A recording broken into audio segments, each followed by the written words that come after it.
Manchester United sealed their spot in next season's Champions League with a win over Chelsea on Thursday. But manager Erik Ten Hag has said he needs better players to compete next season.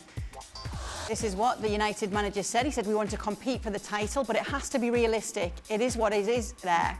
Now we are far away, so there is a lot of work to do, but we need better players if we want to compete for the highest. Let's now welcome in Mark Ogden and Nedum Onuoha to talk more about this. Let me start with you, Mark. What is the most urgent need in terms of players at Manchester United? Well, even though Marcus Rashford scored 30 goals this season, I think it's fairly obvious that they need a striker. They need a guy that can score goals regularly. Now, Rashford has done it, but as soon as the goals dried up, Man United struggled to get some victories and struggled to get beyond where they were in the Europa League. So they need a striker. And obviously, the ideal candidate would be Harry Kane. But whether they can get him out of Tottenham, I'm not even sure Man United are going to even try, because it's just so difficult to do deals with Tottenham. So they need a striker. That is the absolute priority. That is the focus of their recruitment plans right now. Do you agree, Stevie? 100%. You know, the fact that they're still winning games and certainly winning enough games to get in the top four tells you that they do have some guys that will pop up and score the odd goal.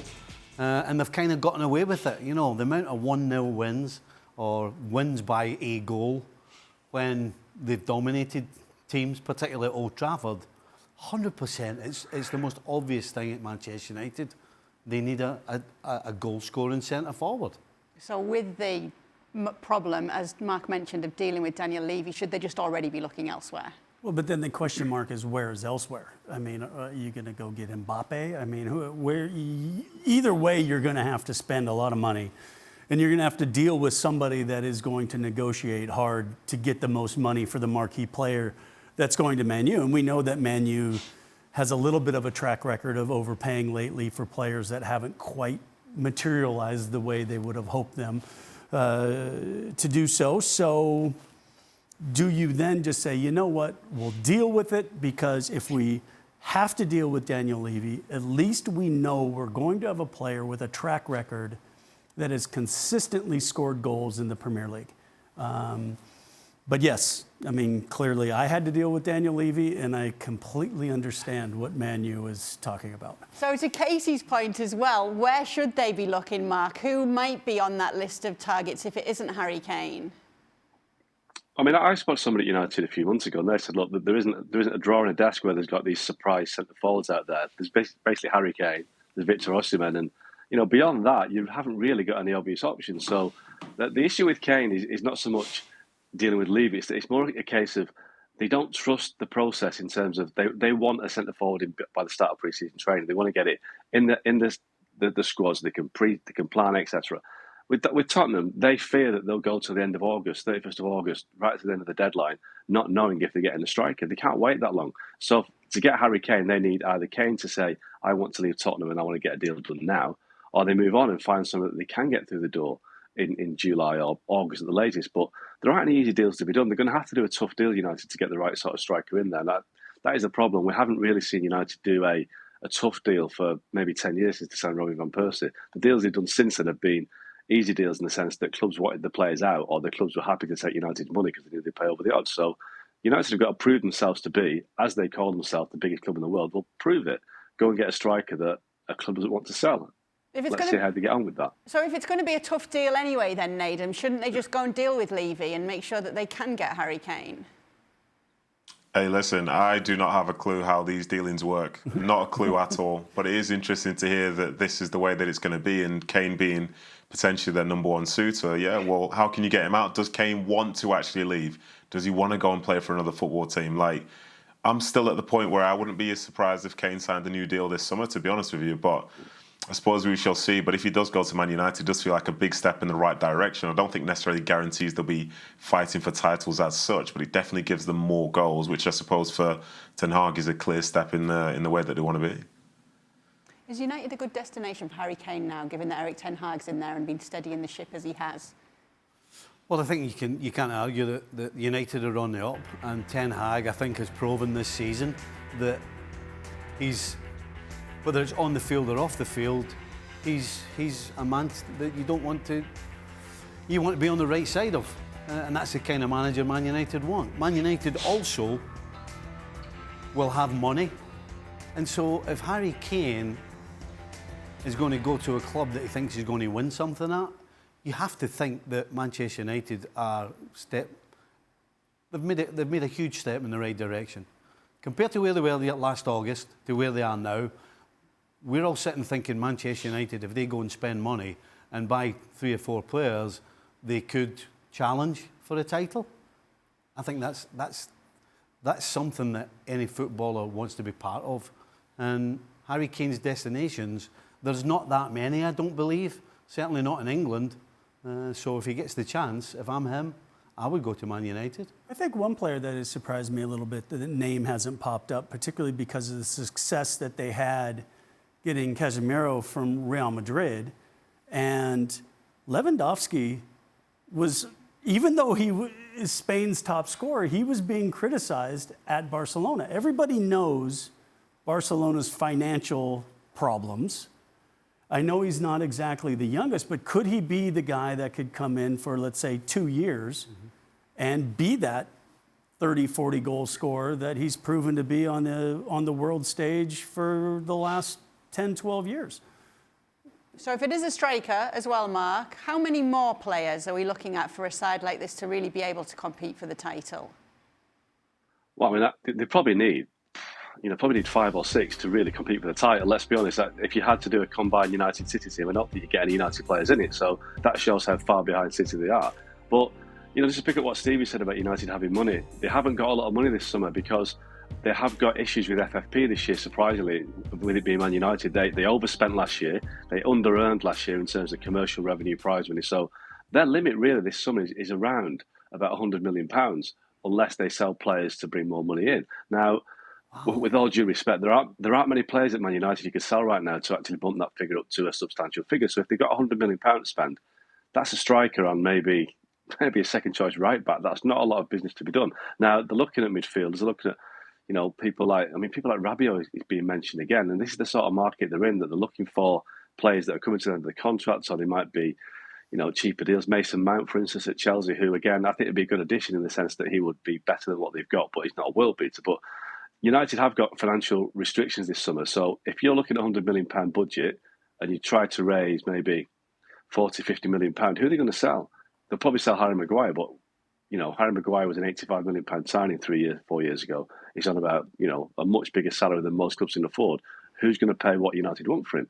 It's the same with a lot of the players. They haven't got a lot of players that you'd want to spend a lot of money on. Scott McTominay, Fred, these players, Anthony Martial, they're not going to get a lot of money. So United have a problem.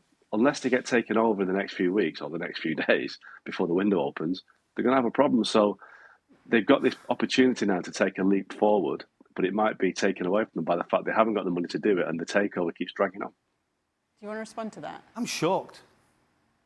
Well, they can again, if I'm Harry Kane and I know this, which I clearly didn't know before we did the show, they've got, I mean, it sounds really strange, but a measly 100 million is not going to be anywhere close to what United need to make themselves title contenders. And if I'm Harry Kane, I'm going to think twice about what I said 5 minutes ago. Because why is Harry Kane going to go there?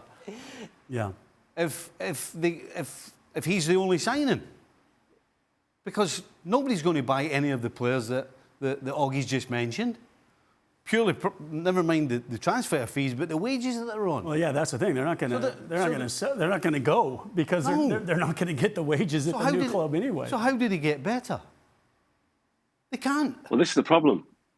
This is the problem United have got, in the sense that the ownership is the issue. Because if a takeover goes through, and whether it's Ineos or whether it's Qatari backers that come in, then that situation will change. They'll still have restrictions in terms of FFP because it's the club. It's not the owners that have the FFP issues, but if you're a potential signer, you'll think, well, at least I'm going to a club which I know in the next 2 or 3 windows is going to invest in the squad. If you go there right now with the Glazers, who are, half a foot out of the club, not wanting to be there, not wanting to spend on the ground, there's a lot of issues to address. If you're Harry Kane and the Glazers on Man United, you're thinking, don't really fancy that.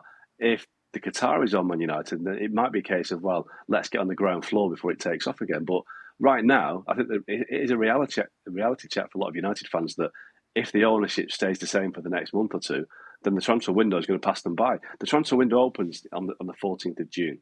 So that is already less than a month away. We haven't even had a nominated preferred bidder yet. Due diligence will take about a month. The best case scenario for a takeover now is beginning of July. And by then, you're back in pre-season training. The signings have been put on out. Who makes the signings? Who signs the checks? We don't know the answer to these yet because United are in limbo. And that is another issue. They're in limbo. They haven't got a massive pot of cash under the Glazers. So prospective signers are thinking, well, yes, United are on the up, but can they sustain that? Because I'm sure Liverpool will be better next season. I'm sure Chelsea will be better next season. Arsenal, Newcastle. United need to keep spending or to keep running to stay ahead of the pack. They can't stand still this summer, but they might have to. Nedum, you've watched them closely this season. You've been pitchside many a time this season at Manchester United games. How far off do you think they are in terms of players? How many do they need to be challenging? To be honest, I think Mark has a sort of better feel for it. But in the games which I've watched, there've been spells. Well, they always end up winning, firstly. But there are spells in the game where it's not impressive. The style of play is not really there. They're not really dominating the game as such. I think there was a spell where maybe that was more of the case. But, it's not been as impressive as, say, the results would show themselves in some of those performances. And I suppose there is a strength in saying that you found a way. But how often can you just find a way and get away with it? And I think ultimately that's why their away record is nowhere near as good as their home record. So I think they are probably 2 or 3 away, perhaps more. I think it does start with a striker. But then I'll be interested to see what Mark thinks about this. Well, Ten Hag, obviously, he wants to fulfil that striker role. But is it about style of play or is it purely about goals? Because as I see Osimhen and I see Kane, I see 2 different players altogether. Like, which one do you think is a more preferred one for his style of play? Or is it a case of he's just not bothered and he just wants someone up there that's going to bang the goals in? Mark? Well, from what I've been told, in terms of Kane and Osimhen, Kane is the preferred target because he is proven. You've got no question marks over Harry Kane. He does what he does. He scores goals. He can link play. He can lead. Osimhen, there are a couple of doubts in the sense that is he the sticking point that they want in terms of can they snap the ball to him and can he hold it up? Can he bring people in? There's also concern about as well whether Osimhen's a great striker or he's had a great season in the league, which, in the past, players in Serie A have had great seasons and haven't been able to translate it to the Premier League. Romelu Lukaku being an obvious example. So there are maybe question marks that surround Osimhen that don't surround Kane. But again, I was told last summer when they were looking at strikers, they looked at Lautaro Martinez and it was like, great striker, good finisher, but he's not what they need. He's not the sort of focal point that they need. So what he wants, Ten Hag, is a focal point that they can coalesce around and that enables Rashford to play out on the left where he prefers. But there aren't many strikers out there. They're going to have to find one. And, Ten Hag's had a great season. He's dragged a team of players or a squad of players, which, there's a lot of players there that aren't really Man United quality. And he's got them into the Champions League. Can he do that next year? And also, will they back him with his judgment? He's probably had a 60% success rate with his signings. So people like Lautaro Martinez have been fantastic. They've had Casemiro's have done really well. Christian Eriksen, Anthony, not so sure. Vagos, not very good. So, it's a big sum for Ten Hag to prove that he can take United forward. I'm sure he can, but he needs the backing to be able to do that. All right, Mark, let me ask you about the Neymar rumours because Ten Hag's refused to talk about it. Probably because he didn't want to be caught laughing when he was asked the question. No, I was told by someone at United it's just not on their radar because he's just... what I was told was that they've had their own fingers burnt already by one superstar that wanted to be the centre of the attention, and he left mid-season in acrimonious circumstances. So Neymar for them would be another Ronaldo situation. They don't want to go there. He's never fit. He's had a great goal-scoring record in the past, but the wages have been massive. And plus, both sides have killed it to me and to Jules as well. Jules around spots people involved. So from what we've been told, both sides of this story have said it's not happening. So, Neymar, 5-6 years ago maybe, but he's not a player that would fit into Ten Hag's way of playing. There's not a chance. Would you like to have seen that, Stevie? Neymar at Manchester United? From a Liverpool fan's point of view, absolutely 100%. Yeah, they must be bonkers if they're even thinking about Neymar. All right. Bonkers. Well, Manchester United will be in action in the FA Cup final very soon against Manchester City. You'll be able to catch that game here on ESPN2 and ESPN Plus. June 3rd, our coverage will begin at 8:30 Eastern.